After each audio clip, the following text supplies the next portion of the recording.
What's poppin'? Real Ones. Logan Murdoch here. Howard Beck there. This is a Real Ones exclusive where we discover if your favorite postseason team is real or fake.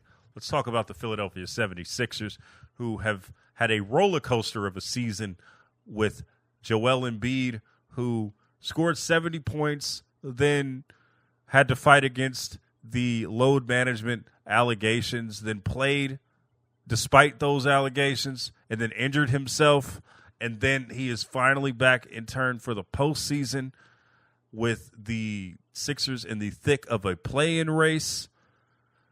If the Sixers get to the postseason, Howard, how much can we reasonably expect out of Joel Embiid after his meniscus injury? Wait, sorry, meniscus injury / tear. Let's put that in the universe. What can we reasonably expect? And he didn't have a surgery; he just had a procedure, allegedly. Exactly. Joel Embiid was on track to be a two-time MVP. Like he was leading the theoretical race at the time that he got hurt. It was probably going to be a battle again with Jokic and SGA and others, but like Embiid was playing like a guy who was going to be MVP again. He was actually even better than he was in his MVP season. That's what's such a shame about the way this went with him injuring his knee, because like he was just so dominant. And you know, we're having this conversation, Logan, at a time when we've only gotten a little glimpse of him since his return. And what we saw was a guy who was clearly out of breath. The conditioning is not there yet, and he'll have time to get there before the postseason, but who also is like running around with this big bulky knee brace. And so what can we reasonably expect? I don't know, but I don't think we can expect the guy who was just, crushing everyone on his way to a potential second MVP earlier in the year. Like that, I don't know that you can reasonably expect that guy to return in such a short period of time while recovering from a meniscus surgery and wearing a bulky knee brace and trying to get your conditioning back. So unfortunately, I just think that we're not going to see the real Embiid in this postseason, but I hope I'm wrong. The other thing that was a revelation in Embiid's absence was Tyrese Maxey. Now, he is a really great scorer, has having a career year, but I don't think that even in Embiid's absence that he proved that he was the tier of guy that can lead this team going forward in terms of if he's the number one option, and which is something that was always a curious thing ever since James Harden left. And I know that is something that the Sixers front office has been looking for, another option to offset how good Embiid is. How important is this postseason for Maxey to reverse those doubts? And what does he have to prove after maybe a really good individual regular season that didn't lead to overall team success? What does he have to prove going into this postseason? Well, we should note, too, like he was banged up late in the season, too, with a hip injury. So, look, he made the All-Star team for the first time. He's going to get a lot of votes for most improved player, deservedly. He's shown the ability to take on a much bigger role than what he was as kind of sidekick to Embiid and Harden before Harden left. His emergence, his rapid development, really made the Sixers, I think it changed the calculus for them, right? Like they'll probably still go chase stars. They always do. And that's Daryl Morey's MO, but they can now rest assured that they've got two already. And we didn't know for sure that was going to be the case with Maxey before he got the added responsibility. And I think he's handled it well. I mean, but to be honest though, like since in the period that Embiid was out, it was a little up and down for Maxey. There were nights that it looked like he was totally up for carrying the team, and nights when he struggled with that. And that's to be expected of a young player who's just kind of reaching his potential. And I think there's still plenty more there to explore.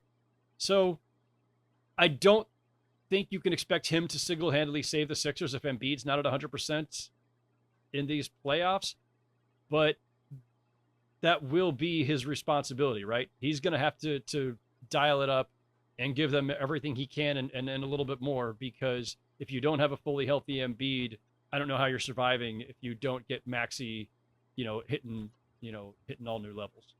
It's another thing that is basically been a shadow of this season and has always lingered was the departure of James Harden and what could have been with him and the Daryl Morey partnership. But I do want to talk about Morey in a second, or I want to talk about Morey right now, where his reign has been, he has had to trade superstars almost every year. Think about the Ben Simmons trades, the getting James Harden into the fold. He is a guy that is going to shoot for the stars in terms of getting stars.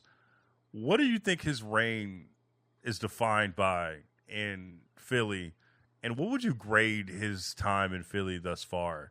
What do you think that he has been able to accomplish during this season or during his reign, and what are some of the things that he probably wish I could have did that differently?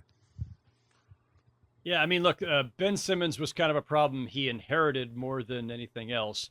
And I think we can safely conclude now that even though Harden's gone, the Sixers got the better end of that deal, swapping Ben Simmons for James Harden. It's also on Daryl's, record that he's the one who then, at least he is, I think, largely responsible for the situation with Harden souring. It's on both of them, and it's probably on some others who are not in this particular conversation. It's probably a lot of things, but it ends up being attached to the head of basketball operations, so he can't avoid that.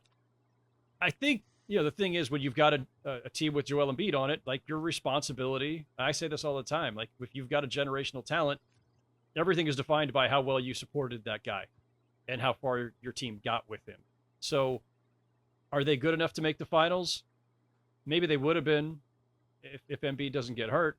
I think arguably they still weren't going to be good enough to beat Celtics. So I think there's no grade. It's incomplete right now.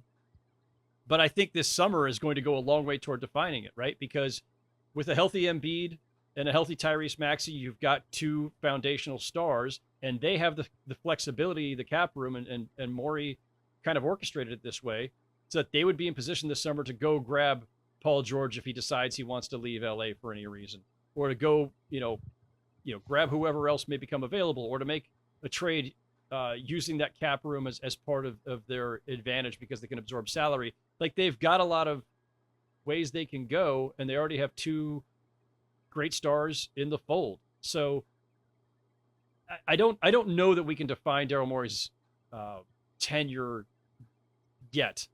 I think that we will be able to do so a lot more after this summer. And I do think that they have work to do, but they've got a lot of flexibility to do it. All right, before they get all to that, we have a question to answer. Are the Sixers real or fake during this postseason? I would love to say real, because I would love for there to be a more interesting race in the Eastern Conference. And the only reason they're not is because of the questions that are still looming over Joel Embiid and his knee and his overall conditioning and health and ability to get back to where he was. So fake, but only because of Joel Embiid's health. It's really sad to say this, but they're fake. And it's sad that it always comes down to a Joel Embiid injury or Joel Embiid's health. That's something that is always going to linger, especially as he gets older, especially as him being a big man and he gets into his 30s. He only has a couple more times at this left, and he knows that. But at this point, they are fake.